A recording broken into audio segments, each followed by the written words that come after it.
আমার যুবক ভাইরা কথা বলা যাবে না, রাত্র গভীর হয়ে গেছে। আমরা মনে মনে ভাবতেছি মাহফিল শেষ হয় না কেন, তাড়াতাড়ি বাড়িতে যাওয়ার দরকার, ঘুম এসে গেছে। কবরবাসীরা কবর থেকে কইতেছে মাহফিলটা তাড়াতাড়ি শেষ করিস না। এই দুনিয়ায় নেক সন্তান যখন মায়ের জন্য দোয়া করে গো, ওই দোয়া আকাশের বিজলির মতন কবরে চইলা যায়।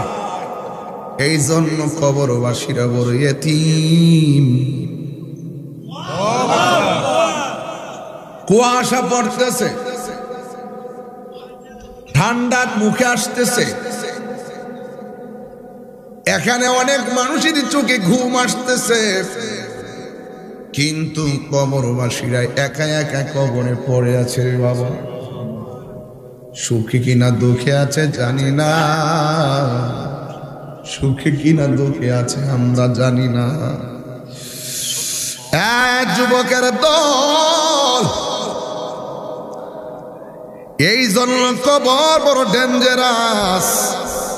এই কবরে যারা গেছে তারাই জানে কবরটা কেমন। রে বাবা, মাটির উপরে গাদ্দারি কইরা কবরে গেলে ফুলের মালা পাওয়া যাবে না। মাটির উপরে আল্লাহর সঙ্গে নাফরমানি কইরা কবরে গেলে ফুলের মালা পাওয়া যাবে না। মাটির উপরে আল্লাহর সঙ্গে নবীর সঙ্গে নাফরমানি কইরা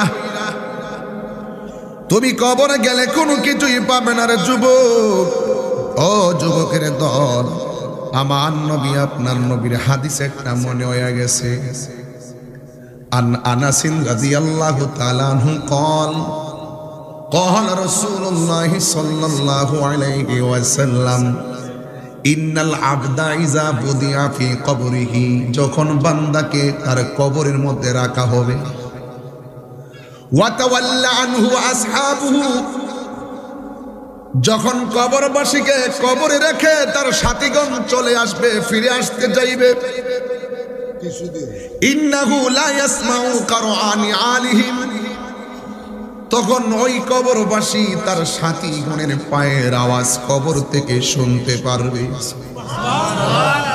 আহা, 40 কদম হাঁটিয়া আসিবে স্বজন, মুনকার নকির হাজির হইবে রে তখন। জোরে জোরে কি আল্লাহু আকবার বলা যাবে না?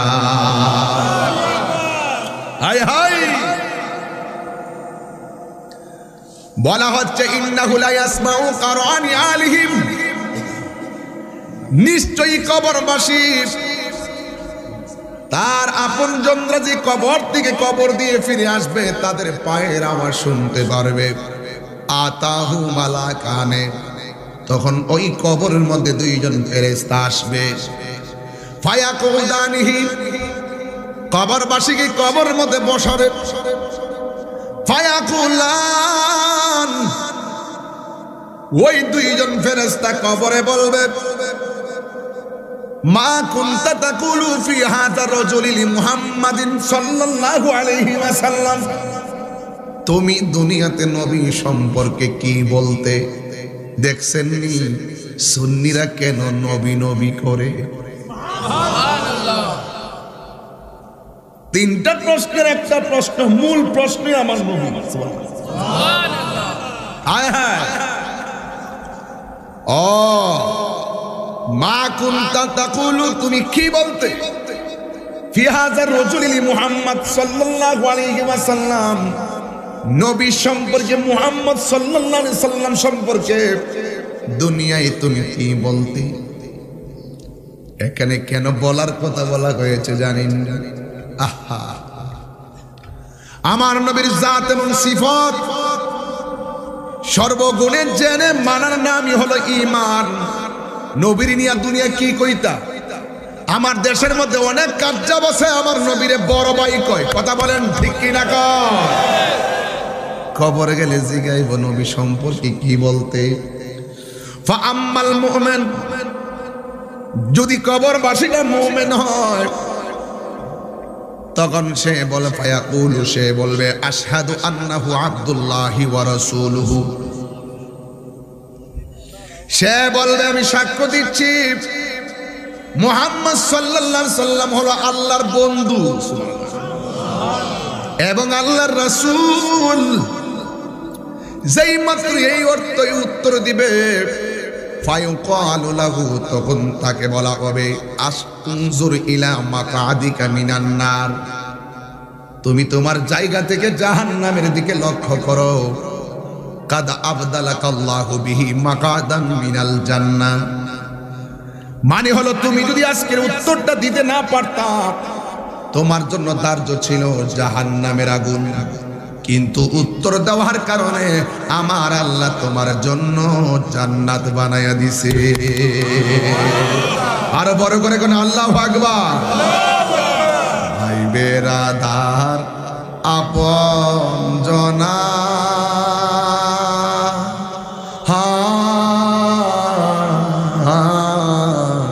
সঙ্গে তোমার কেউ যাবে না। ও তুমি আইসো একা যাইবা একা,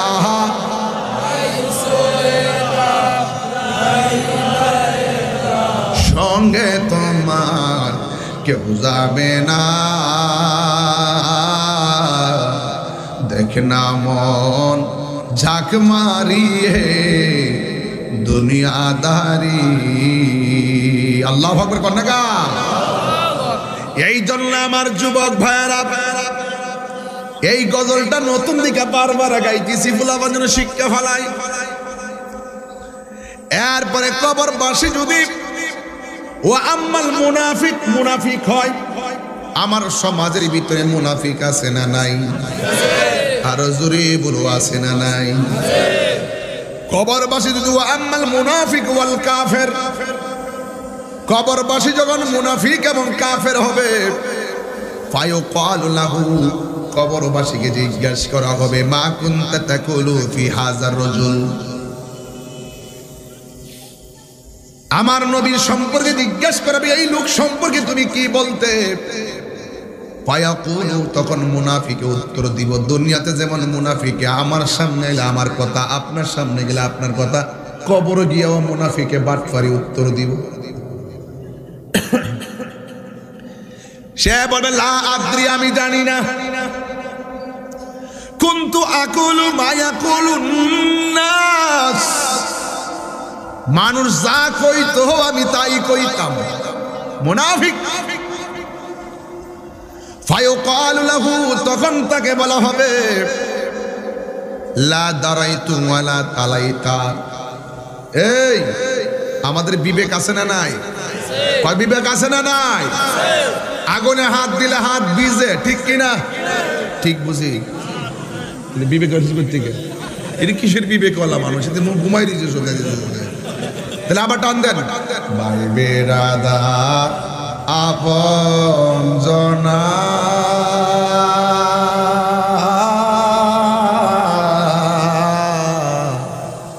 সঙ্গে তোমার কেউ যাবে না। ও তুই আইসো একা, আইসো একা যাইবা একা, সঙ্গে তোমার কেউ যাবে না। দেখ না মন ঝাঁক মারিয়ে দুনিয়াদারি।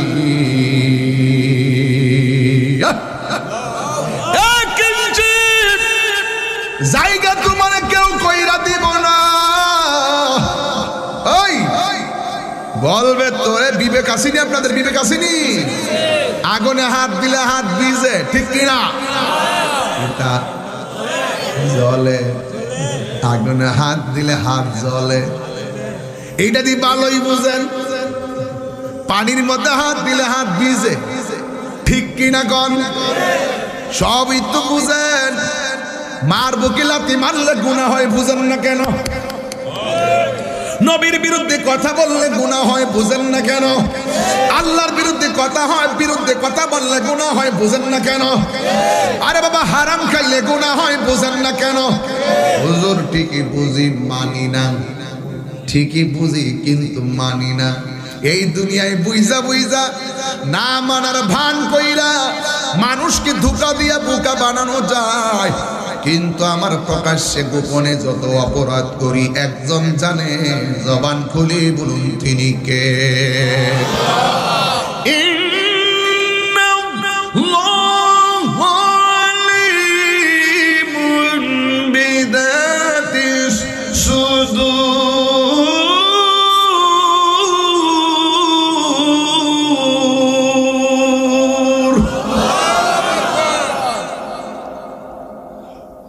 কষ্ট হইতেছে আপনারা?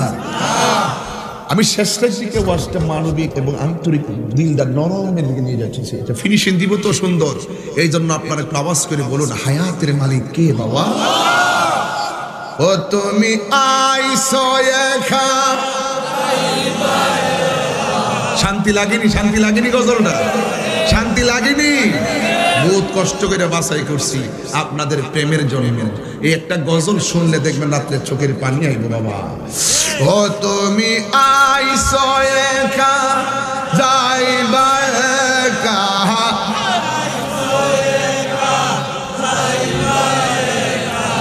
সঙ্গে তোমার কেউ যাবে না, দেখ না মন ঝাঁক মারিয়ে দুনিয়াদারি। এখন মরে যান কেন? এখন মরেন, দেখেন না মৃত্যুর সময় কষ্ট হইলে এই কষ্টের ভাগ আপনার পোলা নিত না। কবরে শোয়াই দিয়াই না, কবরে কষ্ট হইলে এই কষ্টের ভাগ আপনার পোলা নিত না। কিন্তু আপনি ময়রা দেখে আপনার সম্পদের ভাগ নেওয়ার জন্য কামড়া কামড়ি শুরু করবো। কথা বলেন ঠিক না বেটে? আইসেন একলা, যাইবেন একলা, কাপড় চোপড় সারাই তো আইসলেন, কাপড় সব খুললে রাখকেই খবরে গোহাই দিয়ে। রাগ করেন না, ওয়াজ শুধু ঘটনা শুনলেন না, চেতনার ভিতরে লালন করেন। আজকে 3টার সময় হাজার হাজার মানুষ বইতেন ওয়াজ শুনবার লাগিয়া। এমন এক সময় আমার আইব, হাইতে বাচ্চা থাকলে বাপ ডাইকা টেহা দিও আন্তরতাম। এইটাই পৃথিবীর নিয়ম, এটাই পৃথিবীর নিয়ম। উবের ঠেলা, উবের না উফুবে দাবাইবেন, কিন্তু অসময়ে কৃষি করলে কোনো লাভ হইতো না। কথা কোন ঠিক কিনা? সময় গেলে সাধন হবে কেউ। এটাই বাস্তব, এটাই বাস্তব। এই জন্য বিবেকহীন মানুষ বিবেকহীন প্রশ্নের উত্তর দিবে। তাকে বলা হবে তোমাকে কোরআন তেলাওয়াত কোরআন দেওয়া হয়েছিল, এই কোরআন পড়েও কেন তুমি বুঝলে না? হুনা কথাই কেন ধরলা? এই জন্য দেখবেন আল্লামা সাহেব কেবলা সিরাজনগরের শোনা কথাই কথা বলে না, দলিলের মাধ্যমে চোখে দেখাই কথা বলে। কথা বলেন ঠিক না? চোখে দেখে কথা বলে। এই জন্য এই বয়স দেখবেন টাকা যার আছে, যৌবনকালে টাকা যার আছে, তার বন্ধুর অভাব নাই। টাকা যখন ফুরিয়ে যায়, বুড়া কালে বন্ধু আর কেউ। আর এলেম যদি থাকে, তার বয়স যত বাড়ে বন্ধুর সংখ্যা তত বাড়ে। এটাই বাস্তব। খুব ওজনদার একটা কথা রইল, বিবেক খাটাইয়েন, বিবেক। এই যে তুমি কোরআন পড়লে না কেন, বিবেক খাটালে না কেন? বিবেক কি জানেন? বিবেক হলো ওই যে রাস্তা দিয়া সিএনজি যায়, সিএনজির পিছনে লেখা থাকে বিবেক হলো সবচাইতে বড় আদালত। কেন লেখা থাকে? ট্রাকে যেন তারে ফার না মারে।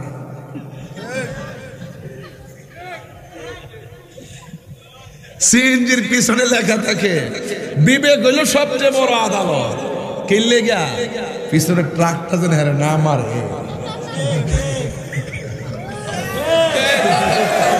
এই ফুলা বুঝছে, বাচ্চা জন্মের মতো বুঝছে, একটা হাসি মারছে।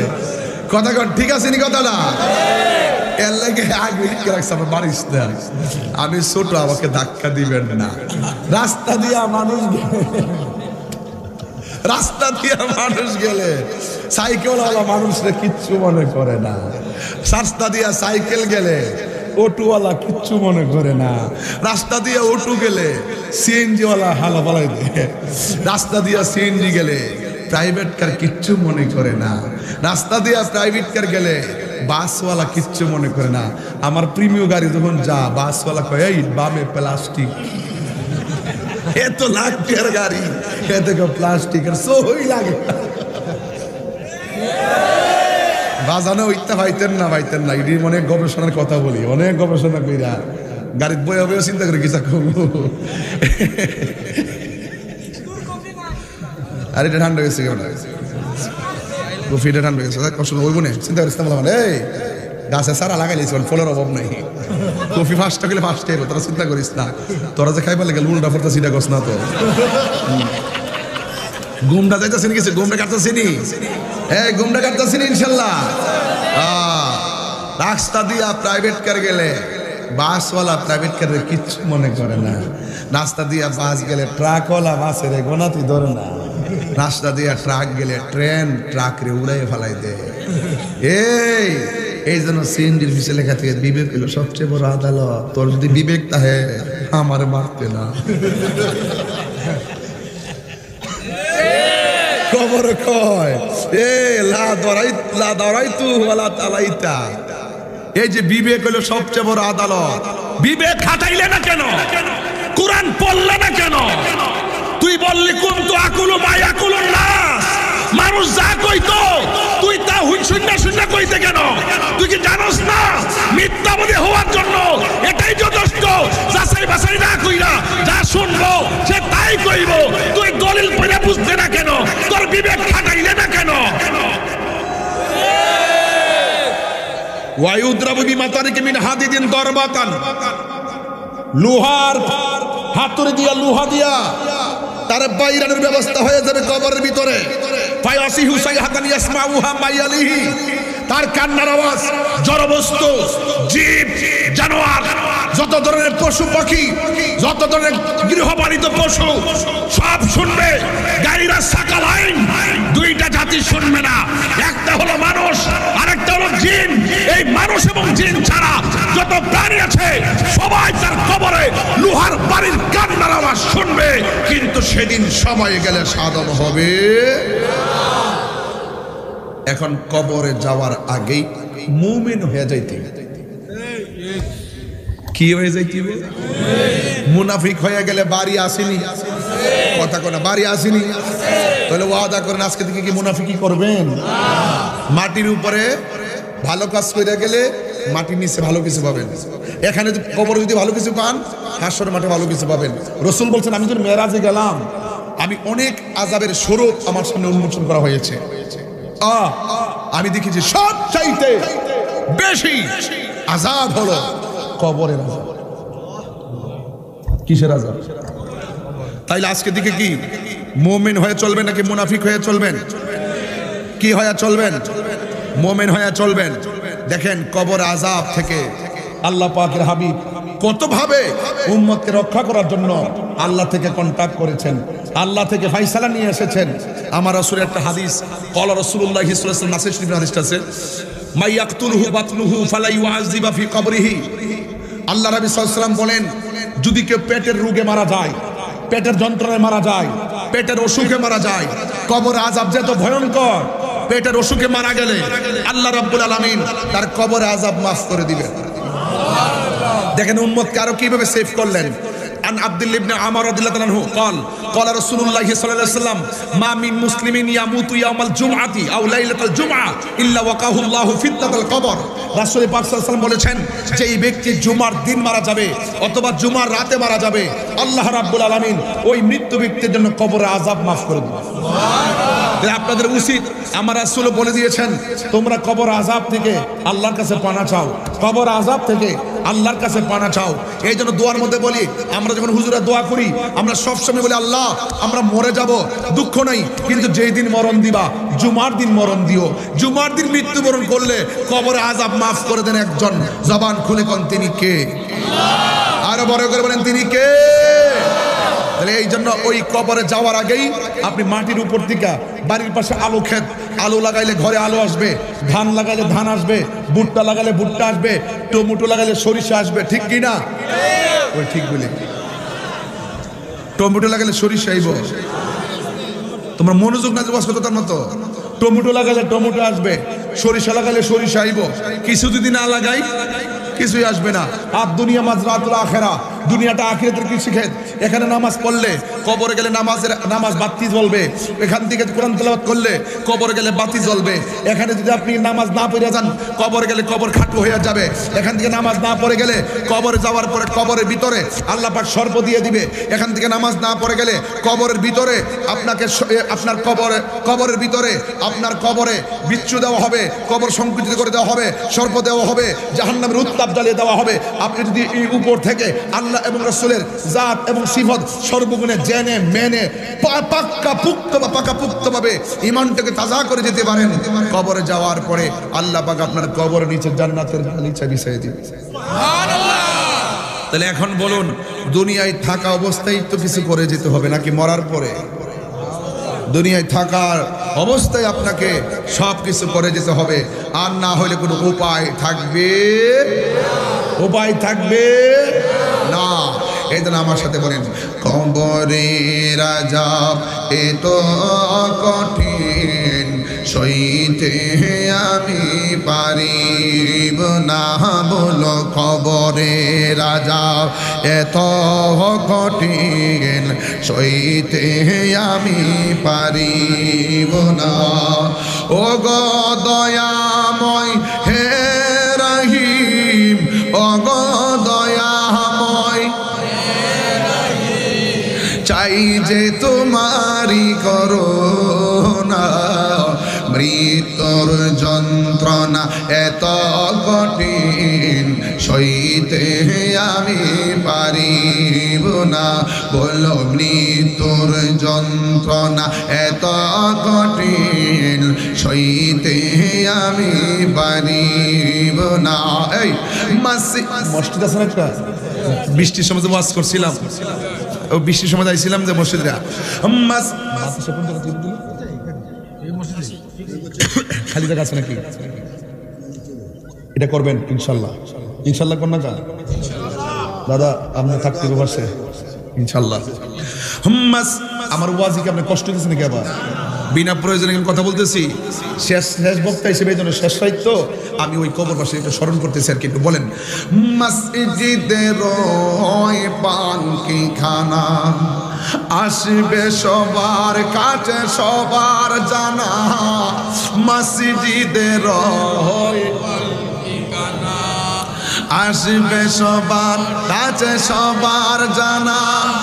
বড়ই পাতার গরম জলে, বড়ই পাতার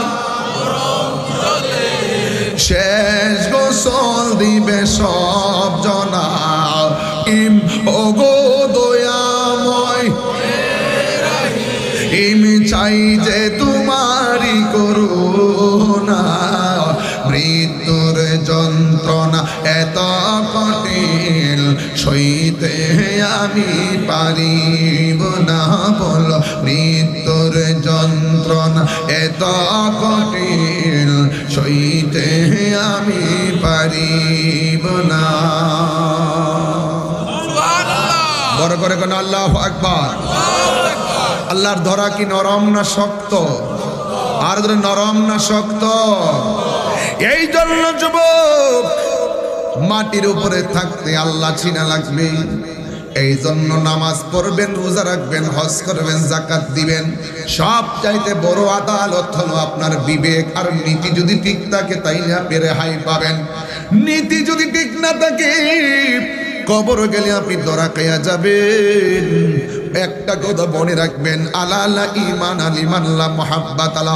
যার অন্তরে আমার নবীর মোহব্বত নাই তার ঈমান নাই, যার ঈমান নাই তার আমলের কোনো দাম নাই। কথা বলেন ঠিক কিনা? এই জন্য যুবকের দল মানুষকে ধোঁকা দিয়ে বোকা বানানো যায়। এক ব্যক্তি মারা গেল, তার কবর করা হয়, প্রত্যেকটা কবরের মধ্যে শুধু সাপ দেখা যায়। সাপ কি আশীর্বাদের শব্দ নাকি ভয়ঙ্কর শব্দ? আরো যখন কিসের শব্দ? কবর কুড়া শেষ, দেখি কবরে সাপ দেখা যায়। কুদাল্লার কই সর্বনাশ, এই লোকটা তো জীবনে নামাজ ছাড়ে নাই, এই লোকটা তো রোজা ছাড়ে নাই, ভালো একটা ব্যবসায়ী। এই লোকটার কবরে দিলেই শুধুমাত্র সাপ দেখা যায়, কারণটা কি? ঠিক আছে, এই কবরটা বাদ দিল, দিয়া আর একটা কবর করলো। ওই কবরটার ভিতরে কবর পুরা শেষ হয়ে গেল, আর তাকাইয়া দেখতেছেন ওই কবরের ভিতরেও সাপ দেখা যায়। এবার তৃতীয়বার একটা কবর করলো, ওই কবরের ভিতরেও সাপ দেখা যায়। আপনারা জবান খুলে বলেন, আল্লাহর ধরা কি নরম না শক্ত? এই কবর এমন একটা ঘর, নবীর প্রিয় সাহাবী ওসমান যুন্নুরাইন রাদিয়াল্লাহু তাআলা আনহু জান্নাতের শুভ সংবাদ প্রাপ্ত, যার কাছে আমার নবীর দুইটা মেয়ে বিয়ে দিয়েছেন। নবী বলছেন, আমার যদি আরো একাধিক মেয়ে থাকতো আমি ওসমানের কাছে বিয়ে দিতাম। জান্নাতের টিকিট প্রাপ্ত ওসমান সব জায়গায় গেলে মনটা ফুরফুরে আসে, কিন্তু একটা জায়গায় গেলে চোখের পানি ফালাইয়া কান্দে। ওই জায়গার নাম হলো কবর। জিজ্ঞাসা করা হলো, ওসমান সব জায়গায় গেলে আপনি আনন্দে, কবর গেলে কেন আপনি এমন ভাবে কান্দেন? ওসমান যুন্নুরাইন রাদিয়াল্লাহু তাআলা আনহু বলেন, আমার নবী বলেছেন এই কবরটা হলো আখিরাতের প্রথম মঞ্জিল। এই কবরটা যার ভালো হবে আখিরাত তার ভালো হয়ে যাবে। এই জন্য যুবক, এই কবর বড় ভয়ঙ্কর জায়গা। কবর করা হলো দুইটা, একাধিক কবর করা হলো, সব কবরের ভিতরে শুধু সর্প দেখা যায়। এরপরে কোদাল দিয়ে যারা কবর করলো, কত কবর করবে আর কত সাপ দেখবে। এরপরে তারা একজন বুজুর্গের কাছে চলে গেল, যাইয়া ডাক দিয়া বলে, ও আল্লাহর বন্ধু, এই লোকটা মারা গিয়েছে, লোকটা বড় আবেদার সওয়াবের ছিল, কিন্তু লোকটা মারা যাওয়ার পর আমরা কবর করলে কবর কইরা শেষ করি, হঠাৎ করে দেখি কবর দিক দিয়া সাপে উঁকি মারে, কিন্তু আমরা বড় ভয় পেয়ে যাচ্ছি, এখন তার দাফন করব কেমনে? ওই আল্লাহর বন্ধু ডাক দিয়া কয়, ও কোদাল দিয়া যারা মাটি কেটেছো, তোমরা এখন যাইয়া কবর করবা, সাপ থাকলেও এর সহকারেই তাকে দাফন করা লাগবে। এই কথা বলার পরে কবর করা হলো। যেই মাত্র কবর করা হলো, ওই মুহূর্তে কবর করা শেষ হয়ে গেল। আর কবর করছে ভালো কথা, লাশটা যখন নিয়ে গেল, লাশটা দেওয়ার মুহূর্তে তাকায় দেখতেছেন কবরের ভিতরে সাপ দেখা যায়। কথা মোতাবেক সাপ সহকারীদের দাফন দিয়ে মাটি চাপা দেয়, কিন্তু এলাকার মানুষ পারস্পরিকভাবে বলা বলে শুরু করলো, লোকটার জীবনে নামাজ কাজা করতে দেখি নাই, লোকটারে কোনোদিন সব মিথ্যা কথা বলতে শুনি নাই, লোকটারে কোনোদিন ঝগড়া করতে দেখি নাই। এই লোকটা ব্যবসা করত, এমন ভাবে ব্যবসা করত, তারে 2 নম্বরই করত দেখি নাই। কিন্তু লোকটা কেন কবরে দেওয়ার আগে সাপ চলে আসলো? সবার মনের ভিতরে জল্পনা কল্পনা চলে এসেছে। যখন এই অবস্থা, ওই মুহূর্তে একজন আরেকজনের বলা বলি করে, কারণটা কি? আরেকজন ডাক দিয়া বলে, আমরা বাহিরে দেখছি লোকটা ভালো, ভিতরেও তো লোকটা খারাপ থাকতে পারে, হয়তো আমাদের চোখে ধরা পড়ে নাই। আমার মনে হয় যার সঙ্গে তার ঘর সংসার হয়েছে, তার স্ত্রীকে ঘটনাটা খুললা জিজ্ঞাসা করার দরকার। তোমার স্বামীর কবরে যেখানে দিয়েছে সাপ দেখা যায়, কিন্তু আমরা শেষ পর্যন্ত সাপ সহকারে তাকে দাফন করে দিলাম। এখন আমরা তো দেখেছি তোমার স্বামী ভালো, কিন্তু তুমি এমন কিছু জানোনি যে এই অভ্যাসার বদভ্যাসের কারণে তোমার স্বামীর কবরের মধ্যে সাপ আসতে পারে। বন্ধুরে আমার,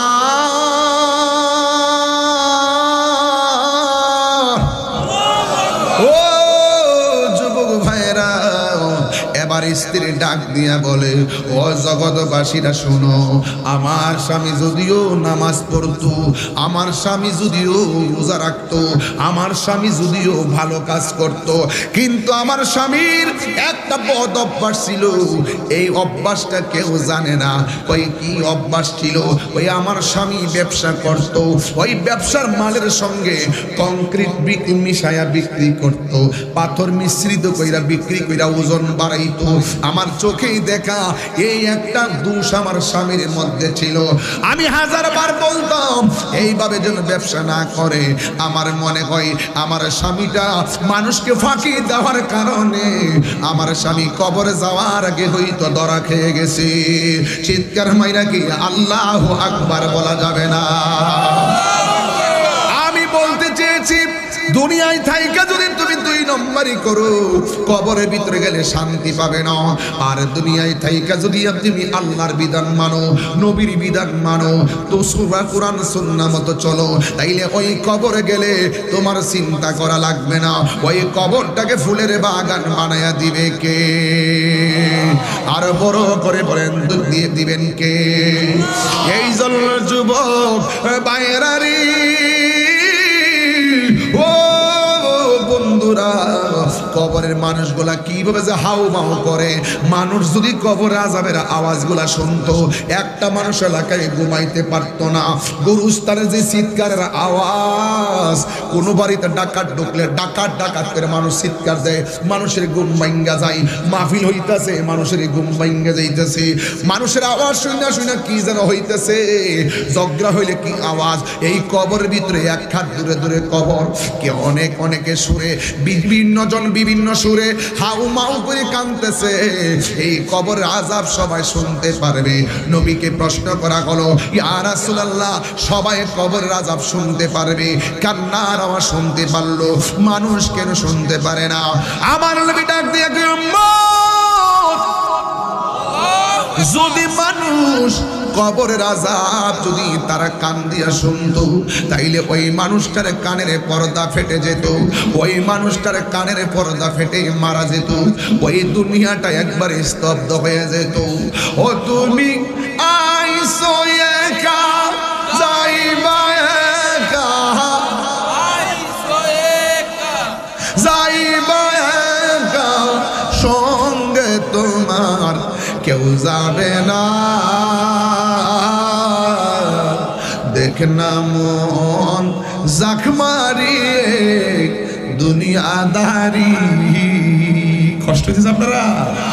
দেখ না মন ঝাঁক মারিয়ে দুনিয়াদারি, ও তোর পিছে পিছে ঘুরছে সুমন,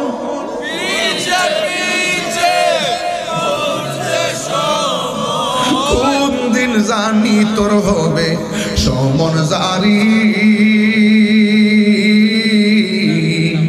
দেখ না মন ঝাঁক মারিয়ে দুনিয়াদারি,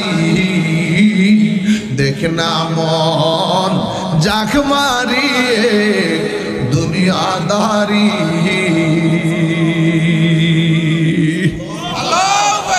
ও যুবক, কি দিয়ে আমি বুঝাইলাম কবর কত ভয়ঙ্কর জিনিস। শুধুমাত্র তাই নয়, আমার নবী আপনার নবী বলেছেন, এই কবরের মানুষ যখন চিৎকার মাইরা কথা কয়, আমি তো কথা বলতে পারতাম না, এখন তো আমার একটা গভীর রোজন, প্রত্যেকটা মিনিট মিনিট হিসাব চলতেছে। আমাদের 57টা মিনিট চলে গেছে, এখন যে ওয়াজ করবো মাইক দোষে 57 মিনিট হয়ে গেছে, মনে হয়েছে যেন 4 মিনিট হয়েছে। প্রেমের সময় কি নিয়ে বোঝা যায় কিছু? কোন গড়ি কাটা যায় কি খেয়াল করা যায়? আপনি খেয়াল করছেন না, 2টা 8-এ মাইক ধরছি, এখন 3টা 1 বাজে। আপনি কি মনে করতেছেন? আরে বাড়ি যাবেন না, ঘুমাই থাকবেন, আমার বাড়ি যাওয়া লাগবো, ঠিক আছে তো? এই যে 1টা ঘন্টা চলে গেছে, 1 ঘন্টার দাম কত? আইসিইউ তো ঢুকলে বোঝা যায়। কথা বলেন, কথা বলেন। 1টা ঘন্টা শ্বাসের কি মূল্য? আল্লাহর দেওয়া বাতাস খাইতেছি, কোনো বিল দেওয়া লাগে না। নদীর পারে বাতাস খাইতেছি, বিল দেওয়া লাগে না। পল্লী বিদ্যুতের ফ্যান ঘুরলে, আইসিতে ঢুকলে বান্দা নাফরমানের গোষ্ঠী বিপদে পড়লে বোঝা যায়। এই ফাউডা দিতেছে, ফাউডা অসল হয়ে গেলে বোঝা যায়, চোখটা গেলে বোঝা যায়, মুখটা বাঁকা হয়ে গেলে বোঝা যায়, হাতটা অসল হয়ে গেলে বোঝা যায়। আরে সুখে রাখলো আল্লাহ, সুখে রাখলো আল্লাহ, দুঃখে রাখলো আল্লাহ, ভালো রাখলো আল্লাহ, মন্দ রাখলো আল্লাহ, ভালো স্বাস্থ্যে আল্লাহ, কুস্বাস্থ্যে আল্লাহ, মন্দ রাখলো আল্লাহ, যেভাবে রাখে শুধু আল্লাহ আল্লাহ আল্লাহ। আরে সুখে রাখলো আল্লাহ, দুঃখে রাখলো আল্লাহ, সুস্থ রাখলো আল্লাহ, অসুস্থ রাখলো আল্লাহ, গরিব হলো আল্লাহ, গণিক হলো আল্লাহ, মধ্যবিত্ত হলো আল্লাহ, অ্যাক্সিডেন্ট করে মরলো আল্লাহ, বাঁচাই রাখলো আল্লাহ। আলহামদুলিল্লাহ আলা কুল্লি হাল। ও আল্লাহ, ও আল্লাহ, তুমি যেইভাবে রাখো আমরা সেইভাবে খুশি, সেইভাবে খুশি। তুমি যেমনে রাখো সেইভাবে খুশি, ঠিক কি না বলে?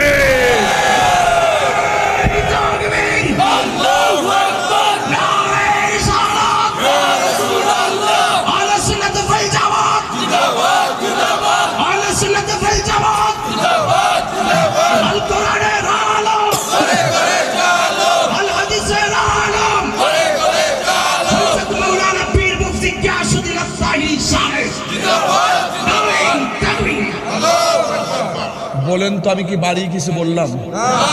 সর্বাবস্থায় প্রশংসা কার? আরো জোরে, আরো জোরে। সেই মালিককে কেমনে আমরা শুকরিয়া আদায় করি? মালিক বলছে, মালিক বান্দারে, ও বান্দা, তোরা ফাইজা কুদিয়াতিস সালাত ফান্তাশিরু ফিল আরদ, তোরা নামাজ আদায় কর, জমিনে বিচরণ কর। তার মাঝে মাঝে আইন একটা হাজিরা দিবি, আমি যে তোরে বানাইছি। আলহামদুলিল্লাহি রাব্বিল আলামিন, আর রহমানির রহিম, মালিক ইয়াউমিদ্দিন, ইয়্যাকা না'বুদু ওয়া ইয়্যাকা নাস্তাঈন, اهدنا الصراط المستقيم، صراط الذين أنعمت عليهم غير المغضوب عليهم ولا الضالين.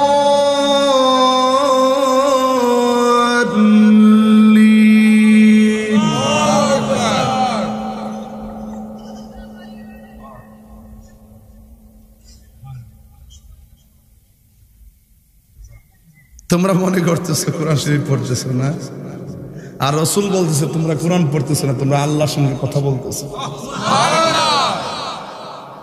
একজন এসপির সামনে দ্বারা আজকেও আমি হবিগঞ্জের এডিশনের এসপি মহোদয়ের সাথে কথা বললাম, আজকে নবীগঞ্জের ওসি মহোদয়ের সাথে আধা ঘন্টা কথা বললাম। এখান থেকে দেখা করে ওখানে গেলাম। একজন ভালো একজন অফিসারের সাথে কথা বলতে গেলে হাত এইভাবে রাইখা কত আদব রেখে কথা বলতে হয়। ও বান্দা, তুমি তো নামাজে কোরআন তেলাওয়াত করো না, তুমি তো আল্লাহর সঙ্গে কথা বলতেছো, তোমার কত একাগ্র হওয়া উচিত, তোমার কত সভ্য হওয়া উচিত, তোমার কত নম্র হওয়া উচিত যে আমি কারোর সামনে দাঁড়াই নাই, আমি আল্লাহর সামনে দাঁড়াইছি, আমি কারোর সাথে কথা বলছি না, আমি আল্লাহর সঙ্গে কথা বলছি। এই দুনিয়ার সব একদিকে আমার আল্লাহ, ইন্নী ওয়াজ্জাহাতু ওয়াজহি লিল্লাযী ফাতারাস সামাওয়াতি ওয়াল আরদা হানিফা ওয়া মা আনা মিনাল মুশরিকিন। হাত তুলে বলেন না মারহাবা।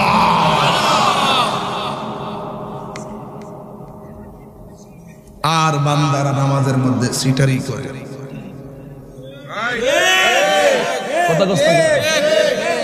নামাজের মধ্যে সিটারি করে। কইবেন যে হুজুর এটা আবার কেমনে? আপনার ফিসে আমার শেষ হয়েছে তাহলে এদিকে তাকান, লাইট মারলে মারো, আমার না মারছে।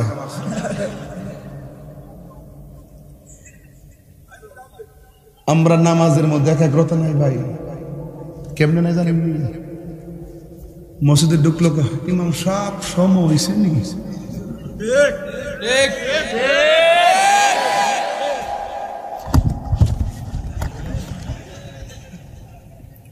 বৈঠকে বসছে আত্তাহিয়াতুল লিল্লাহি ওয়াস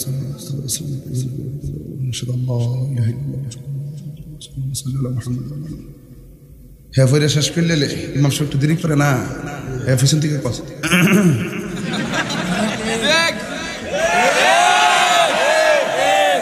জীবন হোক কাজ নাই হ্যাঁ ইমাম সাহেব মিস কল দে যে আমরা পড়া শেষ হয়ে গেছে গা থাকদা সালাম ফিরে আনি অথচ আমরা দাঁড়াইছি কার সামনে কথা করে দাঁড়াইছি কার সামনে যে যত কতই কন এমন সিটিং নামাজি আসে না নাই